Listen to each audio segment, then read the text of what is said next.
Sugarcoat it. Let's not wrap it up in pretty words or polite silence.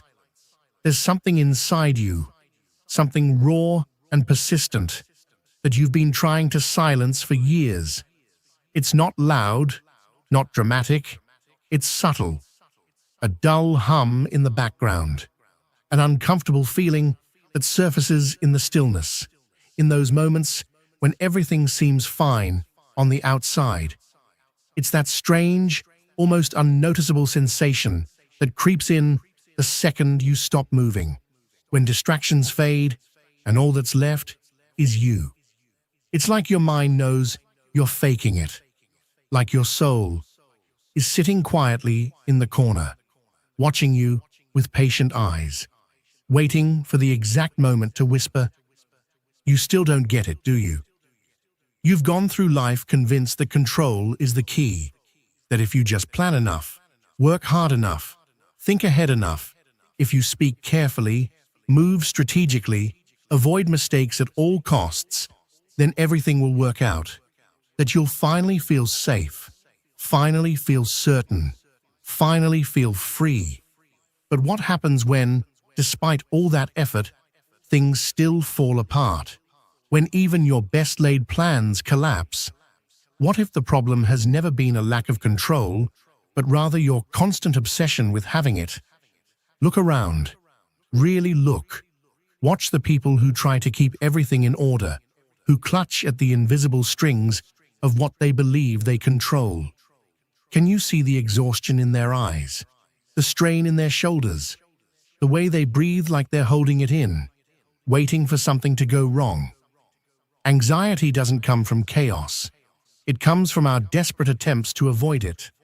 Fear doesn't emerge from the unknown. It grows from the constant need to predict and shape what's coming. And how many times have you felt that pressure in your chest, not because something was wrong, but because you were trying so hard to make everything go right? How often have you found yourself gasping for air under the weight of your own expectations, not because life was unbearable, but because you couldn't allow yourself to just let go? Maybe you haven't realized it yet, but you're trapped, aren't you? But it's not the world that's holding you prisoner. It's not your job, or your family, or your past. It's not even your future. You're trapped inside of you, in a version of yourself you've tried to bury, a part you've labeled dark, or wrong, or broken, a part you've tried to silence with spiritual jargon, or Instagram affirmations, or busy schedules. But that part of you, it hasn't left. It's still there, watching, waiting, smiling even. Because it knows something you've forgotten, that one day you'll have to stop running. And when that day comes, surrender won't mean defeat. It won't be the end. Surrender will feel like exhaling after years of holding your breath. It'll be like standing in the middle of a storm, letting your broken umbrella fall from your hands, and finally letting the rain soak you to your core. That's not weakness, that's freedom. That's the moment when healing begins, when truth steps in, when you stop pretending and start living. You don't know it yet, but your fight against life is exactly what's keeping you from experiencing it. Every time you try to force an answer, you block the one that was already making its way to you. Every time you insist on a direction, you build a dam in the flow of something much wiser than you. Do you see the irony? You've spent so long thinking control equals maturity. But maybe control is just fear in disguise, the clearest sign that you don't trust life at all. You can't control the ocean, but you can learn to swim. You can't stop the rain, but you can choose whether to dance in it or run for cover. And what I'm telling you now isn't just poetic fluff or spiritual fluff. It's the truth most people run from because it's inconvenient, because it forces you to accept that you are not and never were the center of the universe. You are not the master of time. You're not even the full author of your own story. You are here not to dominate, but to participate, to be present. What hurts is not life. What hurts is the resistance, that endless battle within, that pressure to always become, to prove, to perform, to belong. Have you ever wondered why the harder you try, the more difficult things seem to get? Why the more you chase something, the further it drifts away? It's because sometimes the act of chasing itself is the barrier. Life isn't punishing you. Life is responding to you. And when your energy is tense, controlling, fearful, what you receive in return is resistance, pressure, pushback. Life isn't something you own. It's something you live. And living isn't the same as managing or controlling every outcome. Living is daring to not know. It's making mistakes. It's freezing up. It's sitting in silence and realizing that you don't have it all figured out. And that's okay, because no one does, not really. And yet, only the brave ones are willing to admit it. Only the courageous ones are willing to let go of the wheel and discover that the river always knew where it was going. So the real question is, will you dare? Will you dare to stop fighting yourself? To stop pretending that everything is fine when you're falling apart in private? Will you stop wearing the mask of control while your true self screams in the dark room you refuse to open? Because that's the cruelest trick of all, to wear confidence like armor while your shadow breaks behind the scenes, desperate to be seen. But if you dare, if you truly dare to sit with yourself, without distraction, without judgment, without numbing, you'll discover something no one ever taught you. That peace doesn't come when everything is perfect. Peace arrives when you finally accept that perfection was never required. It comes when you no longer need your life to look a certain way. When you realize that maybe, just maybe, your life doesn't fit yet because you've been trying to build it with pieces that were never yours. You're building your life using someone else's maps, following paths that were never meant for your feet, obeying directions you don't fully understand, echoing words that don't belong to your voice. And yet, you keep moving forward, guided more by fear than clarity. You try to make sense of a world that seems chaotic, and you believe the chaos is out there, around you. But the truth is far more confronting. The real chaos is within. It lives in the cracks of your suppressed emotions, in the silence after a forced smile, in the tension between who you are and who you think you're supposed to be. And still, you chase after order, some perfect balance, a formula that will finally make everything make sense. But here's the secret. Order will never arrive while you're pretending there's no disorder. Peace will never come as long as you're busy performing calmness. And healing won't happen if you keep denying the wound. But there is a way out. Not a quick fix, not a life hack, not a 5-step plan or a morning routine. It's not a deep breath or a clever mantra. It's a decision, a real, terrifying, soul-shaking decision. Not to surrender to life, but to surrender into life. To let it hold you. To stop fighting, resisting, pretending. To allow yourself to be touched by life in all its rawness, without filters, without masks, without expectations. And that's where real freedom begins. Not the freedom that looks good in a social media post. Not the curated version of healing. Number the kind of freedom that strips you naked of everything you thought you were, until you're standing there, unsure, trembling, real. And right when you think you've figured something out, when you feel like you've reached some clarity, life throws another truth in your path. one that's even harder to accept. That truth is this: you have no idea who you are, because what you think you are, this identity you've worn like armor, is just a carefully constructed illusion. It was built with other people's opinions, shaped by the expectations you never agreed to, patched together with old pain, and decorated with the masks you've worn to protect yourself. And here comes the hardest part to admit. The more you try to hold on to that false self, the more you suffer. Deep down, you know it's not real. You feel it in the quiet moments, when no one's watching, when the noise fades. You can sense that underneath all the roles, all the perfection, all the control, there's something else, something untamed, something wild, raw, honest, and yes, deeply vulnerable. And that scares you more than anything, because if you let go of who you think you are, then who's left? Who are you when you're not performing? Who are you when you stop trying to be enough? That's when things get real, because the true enemy isn't life. It never was. Life isn't against you. Life doesn't need you to be perfect. The real enemy is the version of yourself that you force yourself to maintain. The version you've been selling to others, and worse, to yourself.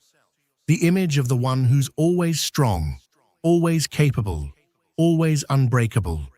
The one who always keeps it together. But behind that image, there's a truth you've been avoiding. You are not that character. You never were. And continuing to act like you are is slowly destroying you. Not with fire, not with explosions, but with quiet emptiness. With a numbness that creeps in, day by day. An emptiness that no amount of achievements, success, or applause has ever managed to fill. Have you noticed? You've accomplished things you once dreamed of. You've reached milestones you once prayed for. And still, something's missing. You still feel lost. Why? Because you're trying to build a life for someone who doesn't really exist. And here lies the cruelest paradox. The more you try to control everything to protect that identity, the further you drift from your true self. You stop feeling. You stop exploring. You stop living. You become so consumed with keeping that ideal self above water, you don't even realize that version of you isn't alive. It doesn't breathe. It doesn't feel. It doesn't dream. It just survives. And that's the true cost of control. Disconnection. Disconnection from life, from love, from your own soul. Because control demands you live in your head. It asks you to think more than you feel, to analyze everything, every step, every word, every interaction. You become a strategist of your own life, constantly calculating, constantly planning, and in the process, you forget how to live it. But there's something deeper, something darker. The reason you can't let go of control isn't just fear. It's guilt. Yes, guilt. Somewhere inside you, there's a part that truly believes you don't deserve to flow. That ease is something to be earned, not something you're worthy of. That if you're not constantly fighting, you're failing. That if you're not suffering, you're not growing. So you keep pushing. You keep performing. You keep tightening your grip, even when your soul is begging you to let go. And maybe, just maybe, it's time to listen to that voice. Not the loud one that demands perfection, the quiet one, the one that whispers in moments of stillness, the one that remembers what it feels like to just be without having to prove anything to anyone, not even yourself. That voice knows something true. You were never meant to live this guarded, this disconnected, this numb. You were born to feel deeply, to love freely, to be wildly human, messy, imperfect, alive. And somewhere under all the roles, beneath the guilt and the noise and the fear, that you still exists, And she's not asking for control. She's asking to be seen. You were conditioned to believe that life is supposed to hurt, that peace is suspicious, that if you're calm, something must be wrong. And the most painful part, you believed it. You bought into the lie that you only have value when you're struggling, that your worth depends on how much pain you can endure while still pushing forward. You learned to associate strength with suffering, to equate exhaustion with success, to see stillness as laziness. You were told that peace is for the weak, that embracing the present is careless, that not fighting means giving up. But that's not true. You've confused surrender with defeat. You've mistaken flow for passivity. You've labeled authenticity as chaos, and none of that is your fault.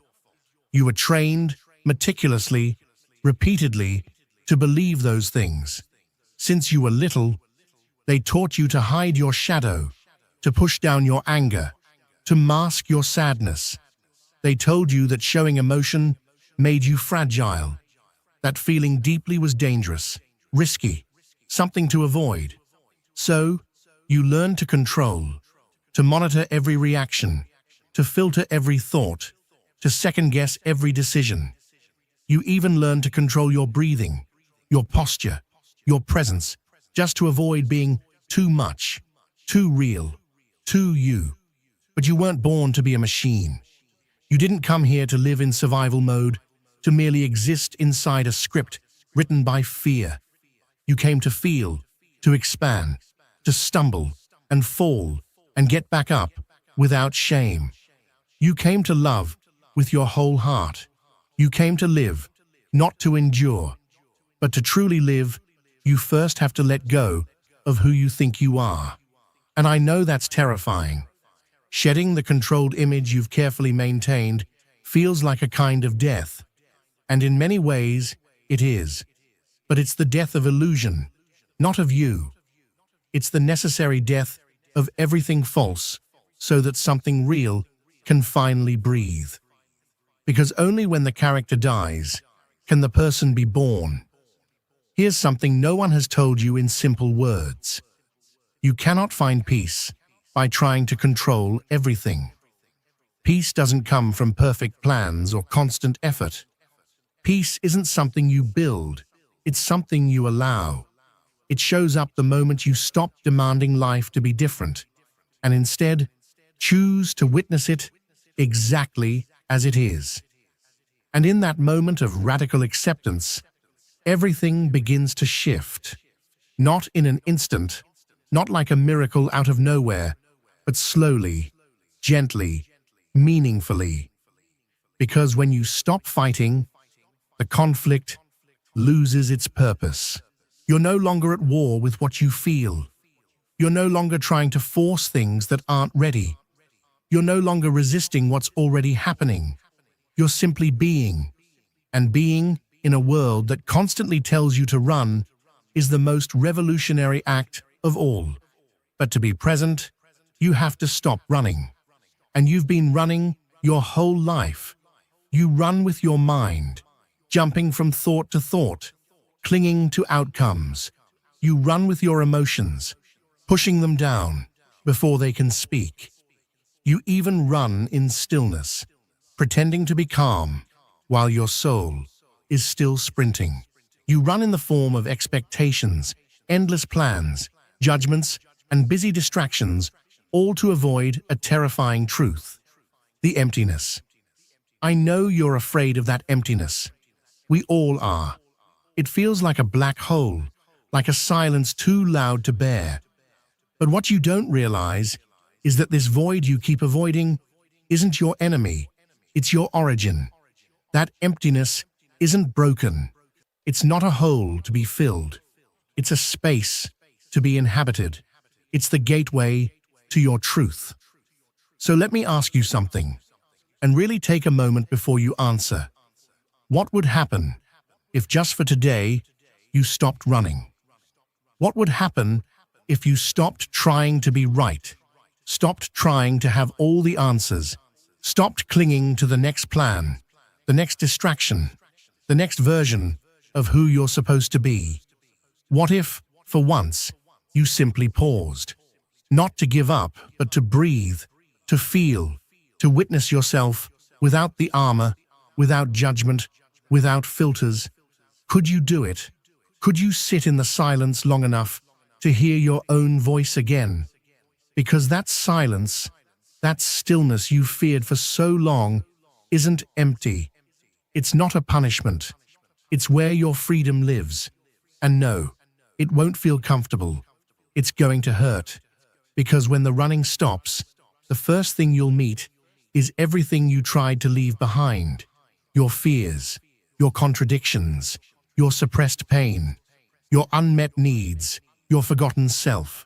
But if you dare to stay, if you choose not to escape, you'll uncover something that no one taught you to expect. Your darkness is not your curse. It's not your weakness. It's your compass. Your shadow is not your enemy. It's your guide. And all the control you thought you needed. That was never safety. It was separation. A wall between you and the very life you came to live. And when that wall crumbles, when that illusion dissolves, something unimaginably powerful is revealed. You. Not the polished, edited version of you. Not the one who performs or hides or tries to be acceptable. Just you. Without masks, without roles, without fear. And in that raw, unfiltered presence, life finally begins. True life. Not a performance, not a survival game. Real, breathing, unpredictable life. And just when you think you've reached the bottom, that you've hit the deepest part of your soul, you realize there's more. Because the silence you feared, it wasn't the end. It was the doorway. It was the threshold to everything real. The true journey begins the moment there's nothing left to prove. When you no longer feel the need to justify your existence. When you can simply exist. No explanations, no defenses, no escape. That's when you finally come home to yourself. Can you even imagine it? Truly, try to picture this for a moment. A life where you don't have to constantly justify yourself, where you can breathe without questioning whether you're doing it right, where every decision doesn't feel like a test you might fail. Not because you've become flawless, no, not at all, but because for the first time, you've made peace with not being perfect. And that changes everything. That quiet acceptance, that deeply personal truth, births something no one else can ever give you. It's not taught, it's not inherited, it's not granted, it's claimed. That's where real sovereignty is born. In the precise moment, you realize you no longer need anyone's permission to be who you are. You no longer chase validation, not because it lost its meaning, but because you've touched something much deeper, something unshakable, something real, authenticity. And let's be honest, authenticity doesn't sparkle. It doesn't try to be liked. It's not curated for likes or shaped to fit expectations. It's not neat. It's not easy. It can be raw, messy, uncomfortable. Sometimes it's even ugly. But it's real. It's yours. It's the part of you that doesn't dress itself up for approval. The part that doesn't play nice just to be accepted. It's the voice that grows stronger the moment you decide to stop performing and start living. Because you can only find your truth when you finally get tired. Tired of faking. Tired of pleasing. Tired of shrinking yourself to fit into boxes you never chose. And in that fatigue, something powerful happens. You begin to unmask. You begin to come home to yourself. You begin to remember who you were before the world told you who to be. That's when a real human being is born. Not the one who copies spiritual quotes or fills their feed with empty inspiration. No, I'm talking about the one who's been shattered more times than they can count, and somehow keeps rising. The one who has danced on the edge of despair, who has walked right up to the abyss and stared down their fears, not because they're fearless, but because they know there is no greater fall than abandoning yourself. And do you know why this changes everything? Because from that place, that raw, unedited, courageous place, you no longer need to control everything. You stop trying to manipulate outcomes. You begin to trust, not in some magical future, not in blind hope, but in yourself. You start believing in your own strength, in your own resilience. You start realizing you have the right to be here, as you are, without apologies. You begin to understand that you don't need to have all the answers to move forward. Because sometimes, not knowing is the highest form of maturity. If you can stand still, in the middle of uncertainty, if you can be fully present without needing clarity, then truly, there's nothing left to fear. And when that clicks into place, your entire way of seeing the world shifts. You don't become louder, you become deeper, more grounded, more still. People around you notice something about you has changed, but they can't put their finger on it. And it's simple. You're no longer trying to prove anything. You've stopped negotiating your worth. And that, right there, is magnetic. Not because you're demanding attention, but because you can finally give it without fear, without armor. Because now, you can see without flinching. You can stay without running. You can be without pretending. And that kind of presence, that quiet, rooted, powerful presence, radiates. It speaks before you open your mouth. It moves everything without a single word. The energy of someone who has come home to themselves is impossible to ignore. And now look at you. You're here. You've made it this far. You've stayed with this message until the end. And that says so much about you. That tells me, and more importantly tells you, that there's a part of you that's done surviving. A part of you that no longer wants to live on autopilot. A part of you that's ready, truly ready, to stop controlling everything and finally start living. Not as a poetic idea, not as something pretty to post, but as a quiet revolution, a conscious surrender, a sacred acceptance. Because surrender isn't the end of your story, it's the beginning. It's the part no one else can write for you. It's the chapter only you can live. And so, if something stirred in you during this video, a tightness in your chest, a flicker of recognition, a whisper in the back of your mind, honor it. Don't ignore it. Write it down. Not for me, for you. Or, if you feel called to share it, leave a comment below with just one sentence. I dare to let go. That's all. No need to explain. Just that, I dare to let go. If this video stirred something in you, subscribe, but not out of habit. Do it only if you want to keep exploring this version of yourself that doesn't need control to feel alive. Turn on the bell if you want these messages to find you when you need them the most.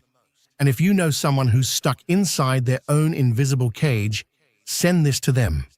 Don't explain anything, just send it. Sometimes a single sentence at the exact right time can crack open a wall that once felt eternal. And now, this is goodbye, but not in the usual way, not with a farewell, but with a silence that belongs to you. Because now, it's your turn. The video ends, but what opens now is not an ending. It's a portal. See you soon.